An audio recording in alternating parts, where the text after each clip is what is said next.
안녕하세요. 김순열입니다. 오늘은 골다공증에 대해서 한번 알아보도록 하겠습니다. 이 골다공증이 위험한 이유는 골다공증 그 자체보다 2차적 피해가 크기 때문입니다. 자칫 발목이나 하지의 뼈가 부러지는 경우에 넘어지면서 머리를 다칠 수 있기 때문이죠.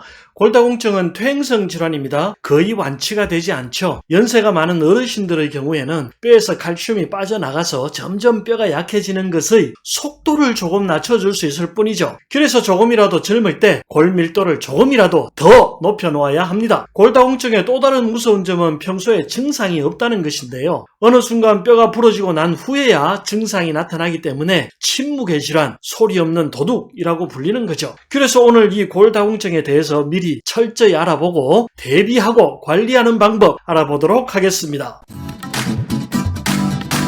골다공이라는 것은 말 그대로 골, 뼛속에 다공, 구멍이 많다는 뜻인데요. 뼛속이 꽉 차 있으면 통뼈라고 부르잖아요. 이때 뼈 무게가 엄청 많이 나갑니다. 그런데 뼛속에 구멍이 숭숭 나 있고 비어 있으면 뼈의 강도가 점점 약해지죠. 이렇게 골 밀도가 낮을수록 뼈가 더 약해지고 더 잘 부러지게 되는 질환이 바로 골다공증입니다.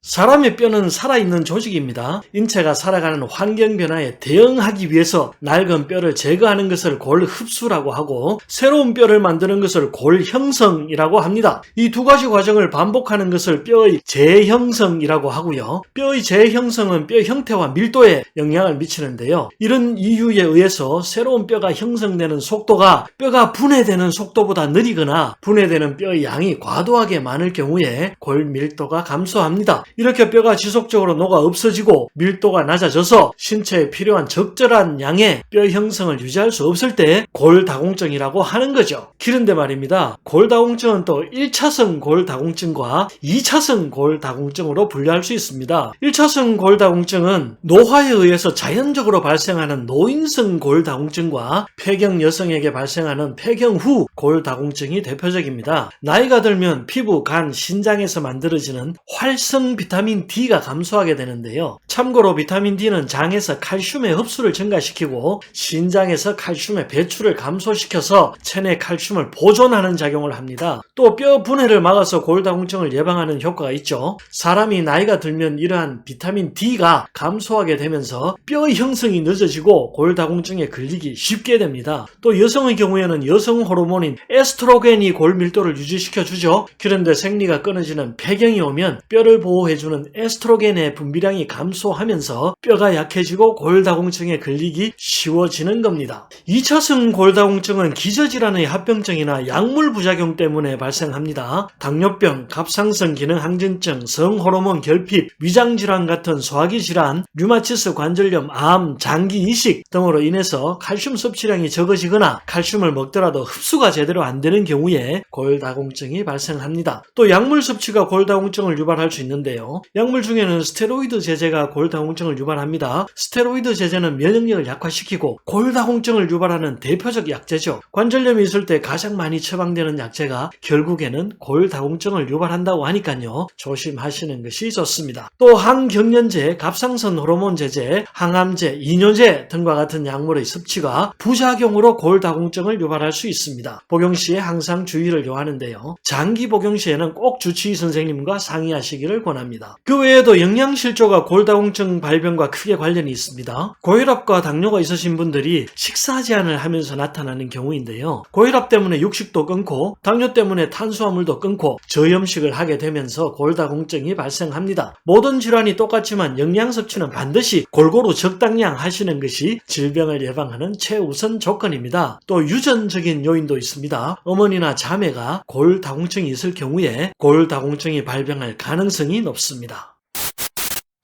제가 앞에서 골다공증을 침묵의 질환, 소리 없는 도둑이라고 말했는데요. 이처럼 골다공증은 골절되기 전까지는 특별한 증상이 없기 때문에 골다공증에 걸린 줄 모르는 분들이 많습니다. 골절이 일어나기 전에는 어떠한 통증도 동반되지 않기 때문에 질환을 방치하는 경우가 많죠. 그래서 적절한 치료를 받지 못하면 골다공증은 골절로 이어질 수 있습니다. 골다공증으로 골절이 발생하면 골절이 한 차례로 끝나는 것이 아니라 추가적으로 골절이 발생하고 새로운 골절이 발생할 위험이 점점 증가합니다. 골다공증으로 대퇴골절이 발생하면 약 50%의 환자는 완전한 회복이 되지 않습니다. 심지어 1년 내 사망 위험이 약 20%까지 올라간다는 보고도 있습니다. 따라서 미리미리 병원 검진을 통해서 골 밀도 측정하시고 골절 발생을 예방하시는 것이 중요한 거죠. 그래서 만약 가족력이 있거나 척추 주변, 등 쪽이나 허리에 둔한 통증과 잦은 피로감을 느끼거나 기와 동시에 작은 충격만으로 손목, 척추, 골반뼈, 갈비뼈 등의 골절이 생긴다거나 키가 갑자기 줄어들었다면 병원 검진 반드시 해보시는 것이 좋겠습니다. 골 밀도는 손실 후에 이를 회복하는 것보다 그 전에 미리 예방하는 것이 훨씬 쉽습니다. 그만큼 한번 손실된 뼈를 복구하는 것이 어렵다는 말이죠. 그래서 골다공증도 치료보다 예방이 더욱 중요한 질환 중에 하나인 겁니다.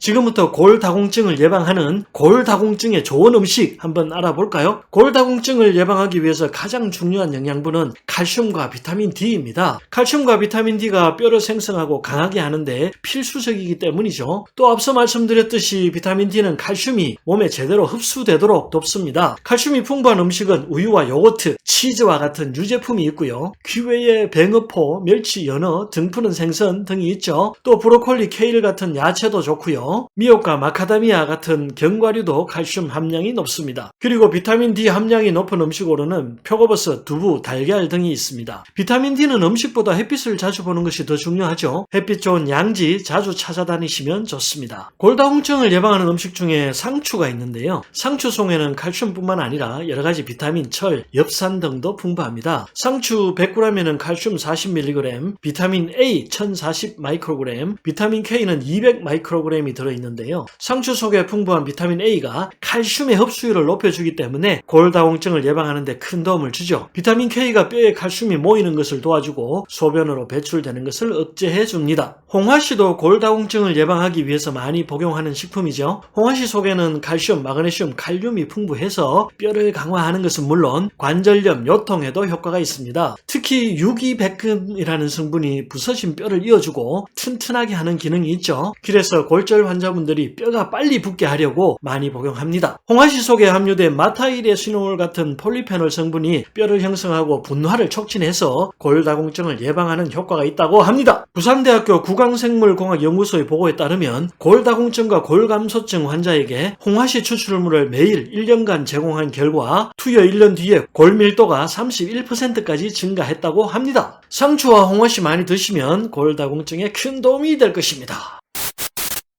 지금부터는 골다공증을 악화시키는 절대 먹어서는 안 되는 음식 알아보겠습니다. 골다공증의 가장 나쁜 음식은 무엇일까요? 바로 탄산음료입니다. 탄산음료에는 설탕이 많이 들어가 있죠. 그런데 말입니다. 이 설탕에 들어있는 인산 성분이 뼈의 칼슘을 빠져나가게 합니다. 그래서 달달한 음료수를 많이 먹으면 먹을수록 칼슘이 빠져나가고 뼈가 약해지고 골다공증이 생기는 겁니다. 그리고 두 번째로는 카페인이 들어간 커피와 녹차입니다. 카페인 성분은 칼슘의 흡수를 방해하죠. 그래서 칼슘이 부족해지고 골다공증이 발생합니다. 굳이 커피를 드시고 싶다면 카페인을 제거한 디카페인 커피를 드시면 좋고요. 또 커피의 강렬한 자극을 잊지 못하시는 분들께는 레몬즙을 권합니다. 레몬의 강한 신맛이 커피의 추억을 지워줄 것입니다. 술도 좋지 않죠. 과도한 음주는 뼈의 형성을 방해하고 칼슘 흡수도 방해하기 때문에 자제하시는 것이 좋습니다. 골다공증 예방에 음식보다 더 중요한 것이 있는데요. 바로 운동입니다. 운동을 해야 칼슘이 뼈로 갑니다. 뼈에 운동 자극이 전해져야 뼈가 칼슘을 불러 모으는 거죠. 운동은 하지 않고 칼슘만 먹게 되면 칼슘이 뼈까지 도달하지 못하고 중간에 정착하는 경우가 생기는데요. 담낭에 들러서 담석이 되고 신장에 눌러 앉아서 신장 결석을 만들고 관절에 정착하면 관절이 석회화됩니다. 그래서 골다공증 예방을 위해서 반드시 운동을 함께 해 주셔야 하는 겁니다. 오늘은 골다공증에 대해서 알아보았는데요. 뼈 건강을 위해서 위에서 제가 알려드린 것들 꼭 실천하시고 오래오래 사시길 기원드립니다. 감사합니다. 구독과 좋아요 눌러주시고 많은 분들과 영상 공유 부탁드립니다. 더 좋은 내용으로 다시 찾아뵙겠습니다.